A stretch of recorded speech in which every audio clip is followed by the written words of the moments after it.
Низ земјината атмосфера поминува поголем дел од видливото подрачје од електромагнетскиот дел на спектарот што се емитира од небеските објекти, и тоа е предмет на истражување на оптичката астрономија. Таа е една од најстарите гранки на астрономијата, која датира од античко време кога луѓето првпат почнале да го наблюдуваат ноќното небо. Оптичката астрономија е најчестиот облик на астрономијата и се користи за наблюдување ѕвезди, галаксии, маглини и други небесни објекти. Атмосферата пропушта голем дел од инфрацрвеното подрачје, како и подрачјето на радиобрановите, кои исто така можат да бидат емитирани од небески објекти. Нивното проучување доведе до развој на радиоастрономијата. Радиоастрономијата како метода за испитување на небеските објекти својот почеток го имаше во 30-тите години на 20-тиот век, кога К. Јански направи голема антена за прислушување на радиобрановите што доаѓаат од Вселената. Во неа се изучуваат космичките објекти преку следење на нивното електромагнетско зрачење во радиобрановото подрачје. Регистрацијата на тоа зрачење се врши со радиотелескопи. Со понатамошни наблюдувања се утврдени и ред други извори на радиозрачење.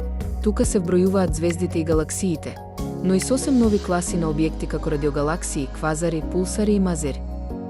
Радиотелескопите треба да бидат извонредно големи за да можат да примаат сигнали со мал сооднос на сигнал и шум. За разлика од оптичките телескопи кои бараат поволни атмосферски услови за наблюдување, радиотелескопите го немаат тоа ограничување. Предност е и можноста да се градат големи радиоантени или комплекси антени за покривање на одредени подрачја од спектарот на радиобрановите. Поради лоцирање на се повеќе извори на микробрановото зрачење се градат радиотелескопи со големи димензии. Таков е радиотелескопот во Аресибо, Порто Рико, кој има антена со диаметар 300 метри, сместена во кратер на изгаснат вулкан. И покрај тоа што со овој метод се откриени радиоизвори на многу поголеми растојанија од оптичките извори, сепак оваа метода има недостаток заради малата разделна моќ што невозможува точно лоцирање на космичките радиоизвори. Некои небески тела емитираат рентгенско и гама зрачење како неутронски ѕвезди и пулсари, црни дупки, супернови, сонцето. Но земјината атмосфера го абсорбира, како и голем дел од ултравиолетовото зрачење. Неутронски ѕвезди и пулсари. Овие остатоци од масивни ѕвезди често емитираат рентгенски зраци и гама зрачење. Некои пулсари, кои ротираат многу брзо, произведуваат пулсирачки зраци од високоенергетско зрачење. Црните дупки се региони на простор каде гравитацијата е толку силна што дури и светлината не може да избега. Кога материјата паѓа во нив, таа може да создаде акрециони дискови што емитираат огромни количини на рентгенски зраци. Супермасивните црни дупки во центарот на галаксиите често се извор на силно енергетско зрачење. Сонцето произведува рентгенски зраци за време на сончевите изливи и короналните изливи на маса. Овие настани можат да влијаат на земјиното магнетно поле и да создадат поларни светлини. Суперновата е масивна експлозија на ѕвезда во последните фази од нејзиниот живот. Ова е спектакуларен настан што произведува силно рентгенско и гама зрачење и често остава зад себе неутронска ѕвезда или црна дупка. Суперновите играат важна улога во збогатувањето на универзумот со елементи како железо, кое го наоѓаме во нашата крв и земјината кора. За истражување на ѕвездените објекти изградени се големи астрономски обсерватории каде што се монтираат телескопи, спектрографи и други уреди за визуелна, фотографска и фотоелектрична регистрација. Со користење на физичките методи во истражување на небеските објекти се овозможи да се развие нова област на астрономијата – астрофизика. Таа ја проучува состојбата на материјата и нејзините структури во космички размери, како и физичките процеси што се одвиваат во небеските тела. Почетокот на оваа дисциплина датира од средината на 19-тиот век, кога за прв пат се искористени методите на оптичката спектроскопија во астрономски испитувања. Особен подем на астрофизиката и дадоа модерните физички дисциплини физика на плазмата, физика на елементарни честици, квантна физика, теорија на релативноста. Астрофизиката го открила составот и структурата на небеските тела. Така, постоењето на хелиумот првин било откриено на Сонцето, а потоа се откри и во земјината атмосфера. Одредени се и брзините на небеските тела со помош на доплеровиот ефект. Небеските објекти емитираат зрачење според законите за емисија и апсорбција на црно тело што беа утврдени кон крајот на 19-тиот и почетокот на 20-тиот век. Тоа се законот на Стефан Болцман и Виновиот закон. Стефан Болцмановиот закон вели дека енергијата што ја емитира апсолутно црно тело со површина во единица време е пропорционална на четвртиот степен од неговата апсолутна температура. Винов закон е физички закон кој се користи за опишување на спектарот на топлинското зрачење. Дадена е бранова должина на која ѕвездата емитира максимум зрачење при температурата. Овој закон прв пат бил изведен од страна на Вилхелм Вин во 1896 година. Бројот на сјајните ѕвезди е помал во однос на оние со среден или слаб сјај. Се смета дека на небескиот свод со голо око, од северната и јужната хемисфера, можат да се забележат до 6000 ѕвезди. Ѕвездите со послаб сјај се детектираат со инструменти. Покрај разликите во сјајот, небеските објекти имаат и различна боја. Некои се црвени, Бетелгез во созвездието Орион, Антарес во созвездието Скорпион, други се жолти, Сонце, ѕвездата Капела, бели, Вега во созвездието Лира, Синобели, Ригел во Орион.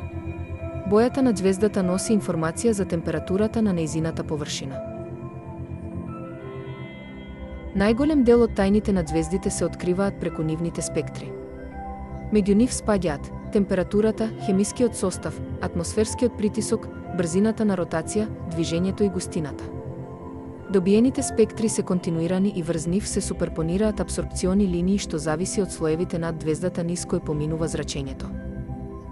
Било утврдено дека ѕвездите и другите небески тела се состојат од истите елементи кои се присутни и на Земјата, што кажува дека целата Вселена е изградена на ист начин.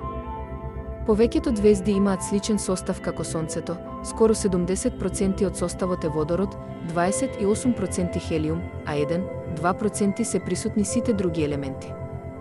И покрај тоа што хемискиот состав е генерално ист кај сите звезди, се забележуваат огромни разлики во ѕвездените спектри. Тие се должат на различните температури на звездите.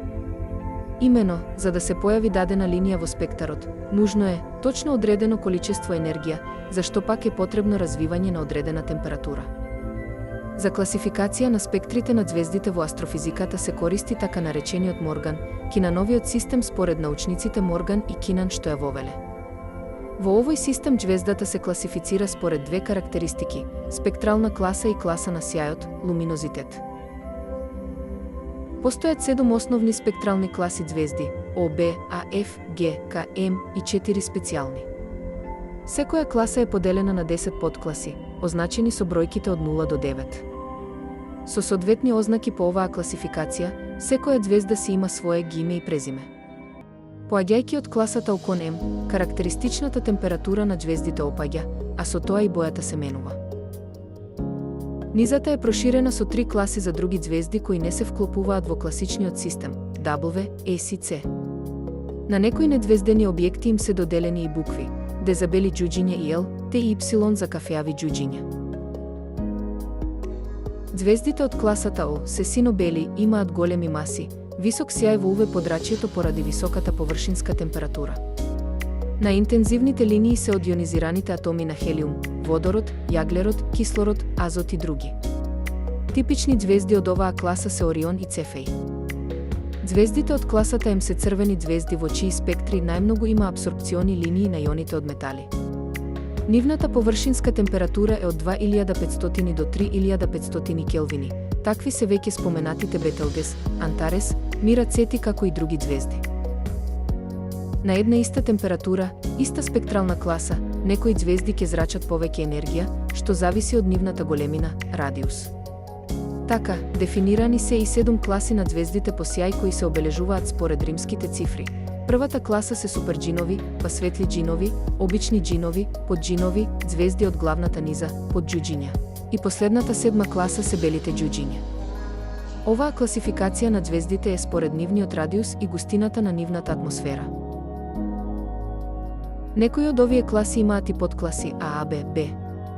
Сонцето спаѓа во класата Г, каде звездите имаат жолта боја, површинска температура приближна 6000 келвини, а нивните спектри имаат многубројни апсорпциони линии од ионизирани метали и други елементи.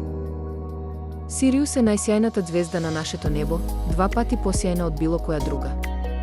Од неа светлината патува до Земјата 8,5 години. Се наоѓа во созвездието Големо куче кое за љубителите од северната хемисфера најдобро се наблюдува во текот на зимските месеци. Во 1862 година било откриено дека таа е двојна ѕвезда, Сириус А и Сириус Б. Во Хенри Дрейперовиот каталог има податоци за положбата, привидната големина, спектралните својства за 500.000 ѕвезди. Тоа е прочуената харвардска спектрална класификација која се смета за најкомплетна.